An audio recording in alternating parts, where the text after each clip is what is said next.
Rabbimiz Bakara suresinde şöyle buyuruyorlar. وَذْكُرُ اللّٰهَ ف۪ي اَيَّامٍ مَعْدُودَاتٍ Allah'ı sayılı günlerde anınız, zikrediniz diye Rabbimiz buyurmaktadır. Bu ayet-i kerimeyi tefsir eden müfessirlerimiz bu ayetin bayram teşrikleri için söylenildiği, bayram tekbirleri için söylenildiğini söylerler. Yine Peygamber aleyhissalatü vesselam bir hadis-i şeriflerinde şöyle buyurmaktadırlar. Eyyâmut teşriki eyyâmu eklin ve şurbin ve zikrillah. Teşrik günleri yeme, içme ve Allah'ı zikretme, Allah'ı yüceltme, Allah'ı anma günleridir.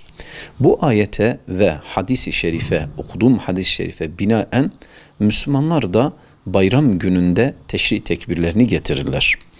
Teşrik tekbirleri ise şöyle getirilir. Allahu Ekber, Allahu Ekber, Allahu Ekber. La ilahe illallah ve Allahu Ekber, Allahu Ekber ve lillahil hamd. Teşrik tekbirlerini getirmenin hikmetlerinden bir tanesi İslam şiarı olan bayram gününü tüm insanlığa ilan etmektir.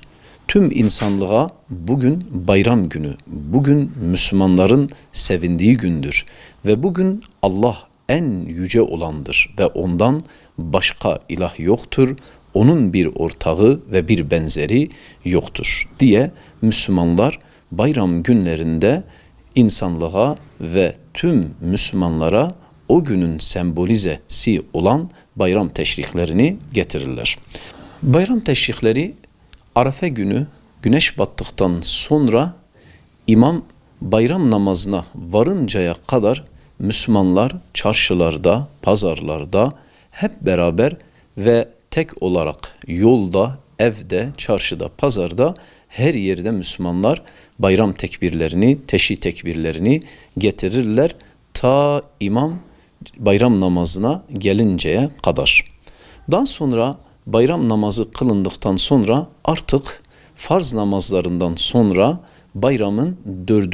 günü ikindi namazına kadar farz namazlarından sonra, sünnet namazlardan sonra, nafile namazlardan sonra, cenaze namazından sonra, nezir namazlarından sonra, hakeza kişinin kaza olarak kıldığı, bayramdan önce kılmadığı günlerde de kişinin bayram günlerinde, teşrik günlerinde kılacağı namazlardan sonra da bayram tekbirlerini getirir ta 4. günün ikindisine kadar bu şekilde Müslümanlar bayram teşriklerini, bayram tekbirlerini bu şekilde getirirler ve o günün bütün insanlığa bayram olduğunu, Allah'ın en yüce olduğunu, Allah-u Teala'nın en büyük olduğunu ilan ederler.